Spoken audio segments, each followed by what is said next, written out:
পান গাছগুলো কেটে ফেলছে রাতের অন্ধকারে, ওরা সারা কারা কাটবে? এইভাবে তো বেঁচে থাকা যায় না। প্রত্যেকের তো বেঁচে থাকার অধিকার আছে। আমার বাবা নাকি অবিবাহিত অবস্থায় মারা গেছে, এতটা অন্যায় করলো। এগুলো অভিযোগ করে টোটালটা ভিত্তিহীন অভিযোগ, সব মিথ্যা অভিযোগ, কোনোটাই সত্যি না।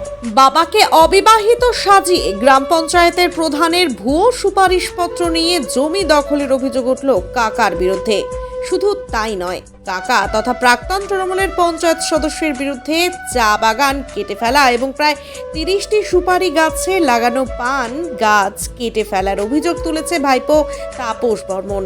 যদিও অভিযোগ ভিত্তিহীন বলে দাবি তাপস বর্মনের কাকা অগেন বর্মনের। ঘটনাটি কোচবিহার জেলার মেখলিগঞ্জ ব্লকের জামালদহ গ্রাম পঞ্চায়েতের 196 নম্বর মোকরারি জামালদহের। তাপস বর্মনের অভিযোগ, ভুল তথ্য দিয়ে জমির মালিকানা সুপারিশ বানানো হয়েছে। তার কাকা সেই সময় তৃণমূলের পঞ্চায়েত সদস্য ছিলেন। পঞ্চায়েত সদস্য থাকাকালীন নিজের সেই সুপারিশপত্রে নিজে সই করে গ্রাম পঞ্চায়েত প্রধানের কাছে সুপারিশপত্র করিয়ে নেন। সেই সুপারিশপত্রে তার বাবাকে অবিবাহিত বানানো হয়। সেই সুপারিশে লেখা হয় অবিবাহিত অবস্থায় মারা গেছেন তাপসের বাবা যোগেন বর্মন। যোগেন বর্মন নাকি তার ভাই অগেন বর্মনকে রেখে মারা যান। সেই সুপারিশপত্র জামালদহ গ্রাম পঞ্চায়েত প্রধান গীতা বর্মনের সই সিলমোহর রয়েছে। গত 2020 সালের 7ই ডিসেম্বর গ্রাম পঞ্চায়েত প্রধানের সেই সুপারিশপত্র দিয়ে 4 শতক জমি নিজের নামে করিয়ে নেওয়ার অভিযোগ উঠেছে তাপসের কাকা তথা সেই এলাকার প্রাক্তন তৃণমূলের গ্রাম পঞ্চায়েত সদস্য অগেন বর্মনের বিরুদ্ধে।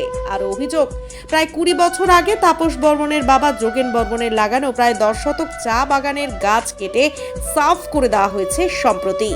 রবিবার রাতে তাপস বর্মনের নিজের জমিতে প্রায় 30টি সুপারি গাছে লাগানো পান গাছ কেটে ফেলার অভিযোগ ওঠে। জানা গেছে, জমি হস্তান্তরের বিষয়টি আরটিআই করে জানতে পেরে গ্রামীণ সালিশি সভার আয়োজন করা হলেও সমস্যার সুরাহা হয়নি বলে তাপসের অভিযোগ। এরপর তাপস বর্মন আইনের দ্বারস্থ হন। তাপসের অভিযোগ, গত 21শে জুলাই পাকা রাস্তার পাশে থাকা চা বাগান কেটে ফেলা হয়। তাপসের দাবি, তার বাবা জীবিত অবস্থায় প্রায় 20 বছর আগে পাকা রাস্তার পাশে 10 শতক জমিতে যে চা বাগান লাগিয়েছিলেন সেই জমি বলপূর্বক প্রকাশ্যে দিনের বেলা কেটে দেওয়া হয়। এই বিষয়ে তিনি মেখলিগঞ্জ থানায় লিখিত অভিযোগ জানিয়েছেন। রবিবার সকালে তার বাড়ির পাশে নিজের চা বাগানে লাগানো সুপারি গাছের প্রায় 30টি পান গাছ কেটে দেওয়া হয়। তাপসের অভিযোগ, তার বাবাকে অবিবাহিত বানিয়ে জমি দখল করা হয়। পরে তার বাবার লাগানো চা বাগান কেটে দেওয়া হয়। বাড়ির পাশে সুপারি গাছে লাগানো পান গাছ কেটে দেওয়া হয়। এই অবস্থায় তিনি কি করবেন ভেবে পাচ্ছেন না। যদিও পুলিশ প্রশাসনের দ্বারস্থ হয়েছেন সুবিচারের দাবিতে। আজ ফের মেখলিগঞ্জ থানার পুলিশের দ্বারস্থ হন তাপস বর্মন। অন্যদিকে যাদের বিরুদ্ধে এই অভিযোগ ওঠে তাদের তরফে তা ভিত্তিহীন বলে উড়িয়ে দেওয়া হয়। প্রাক্তন পঞ্চায়েত সদস্য তথা তাপস বর্মনের কাকা অগেন বর্মন বলেন, যে সমস্ত অভিযোগ করা হয়েছে তা ঠিক নয়, ভিত্তিহীন অভিযোগ। এ বিষয়ে গ্রাম পঞ্চায়েত প্রধান গীতা বর্মন বলেন, সেই সময় পঞ্চায়েত সদস্য অগেন বর্মন তার নিজের পরিবারের জমি নিজেই সুপারিশ তৈরি করে সই করেন। পঞ্চায়েত সদস্য সুপারিশে সই দেওয়া হয়েছে, সুপারিশপত্রে সেটাই লেখা রয়েছে।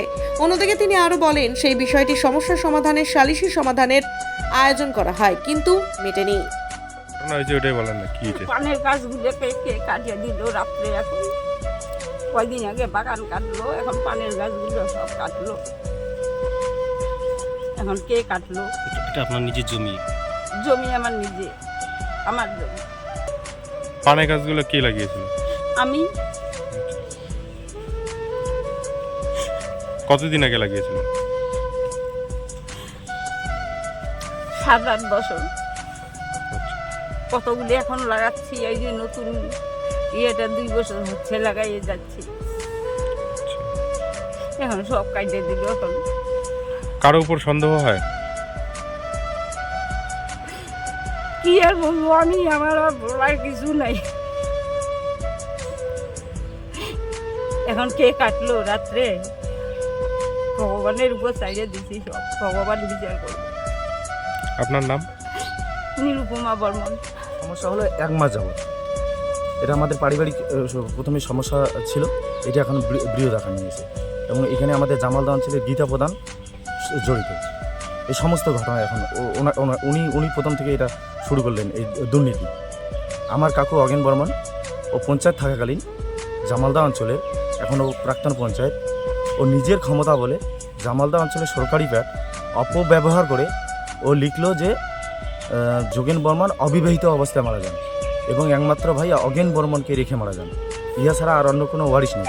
এইরকম একটা নকল ওয়ারিশন লিখলো নকল ওয়ারিশন লিখে আমার বাবার সম্পত্তি 4 শতক জমি ও নিজের নামে করে নেয়। আমি এটা বিষয়টা এক বন্ধুর কাছে জানতে পারি এবং আরটিআই করে সমস্ত কাগজ আমি বিলার অফিস থেকে বের করি এবং অনেকবার ওকে মীমাংসার জন্য এই বিষয়গুলো বলি, কিন্তু ও তেমনটা কিছু গুরুত্ব দেয় না আমার কথাগুলোতে।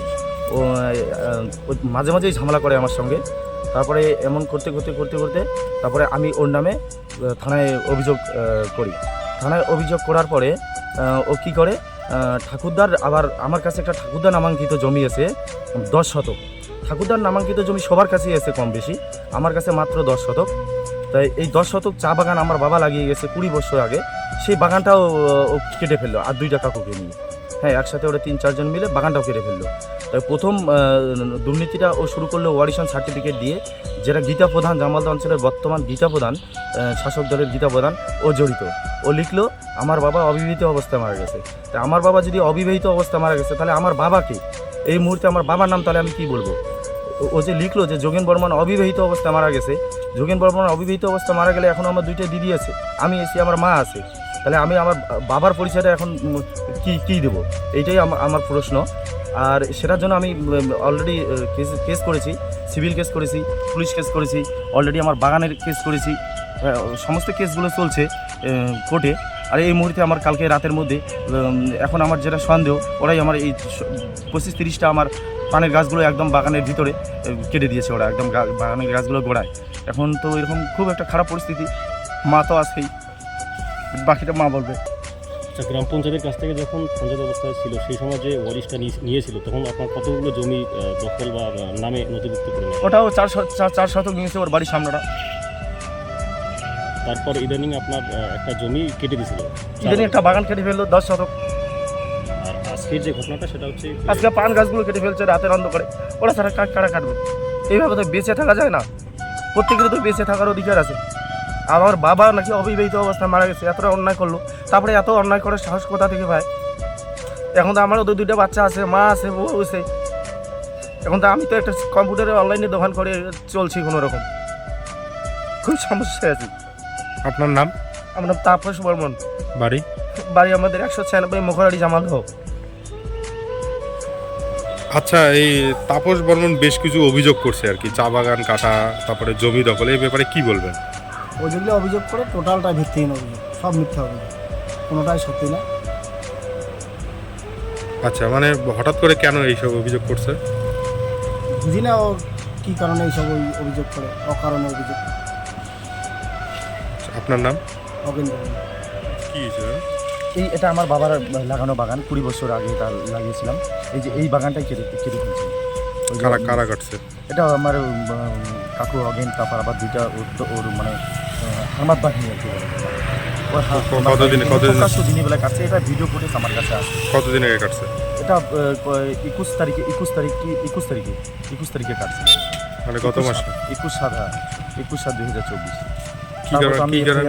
কি কারণে কাটছে? এটা হলো ঠাকুরদার নামে আছে এই জমিটা, এটা আমার বাবার দখলে। ঠাকুরদার নামে এখনও 6 বিঘার মতো প্রায় জমি আছে, 1 একর 85 শতক। তাহলে এটা ওনারা কেটে ফেললো। এখন আমি বলি আমাকেও সব জায়গায় এখন ভাগ দেওয়া হোক, আমারও ওরা কোনো কথা না শুনে এভাবে আমার বাবার লাগানো চারা গাছগুলো ওরা একদম গাছ কাটা মেশিন দিয়ে একদম কেটে ফেললো। আর একটা জমি তো অলরেডি ওইদিকে দখল করেই আছে। আর ওই নকল ওয়ারিশনের কথা আগেই বললাম, এটা আবার বলছি, একটা নকল ওয়ারিশন দিয়ে জামালদা অঞ্চলে গীতা প্রধান জড়িত, একদম ওর শাসক দলের এই যে ক্ষমতা বলে এইরকম সব। যেমন আমার পান গাছগুলো কালকে সব কেটে ফেলছে, একটার পর একটা কাটছে, দখল করে নিচ্ছে, গাছগুলো কেটে দিচ্ছে।